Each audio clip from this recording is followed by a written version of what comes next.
महाराज जी, जैसे अभी हम यहाँ रह रहे हैं सारे संत जन आपके अनुगत होके, तो हमें कभी महसूस नहीं होता खाना पीना, क्योंकि एकदम आपकी कृपा से वहाँ क्या प्रभु भी एक ऐसा परीक्षा लेते हैं कि आपको वैसा टाइट कर रहे थे कि जैसे नहीं, अगर किसी भगवान को किसी को किसी भी डिपार्टमेंट में निर्देशक के रूप में, तो उसको बहुत परिपक्व किया जाता है। अगर पूरे बटालियन की कमांड संभालनी है तो उसको हर हरकत का बहुत ज्ञान होना चाहिए। तो हमको शायद ठाकुर जी ने सेवा देनी थी। अब हम कहीं मतलब किसी स्कूल में जाकर के या कहीं व्याकरण आदि या कोई सत्संग आदि की शैली पढ़ना, ये सब कुछ नहीं।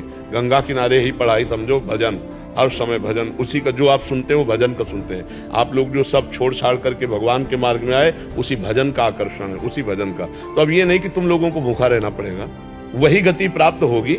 लेकिन मतलब एक होता है, भगवान का विधान होता है कि जो महापुरुषों को चढ़ाई पर चढ़ा करके, तो वो सबको नहीं, वो अपनी तपोबल से अपनी चढ़ाई से 50 लाखों को वो पार मत भक्ति युक्तो भुवनम पुनातु, मेरी भक्ति से युक्त होकर वो भुवन का भुवन पावन कर सकता है। इसलिए भगवान को शायद ऐसा करवाना था।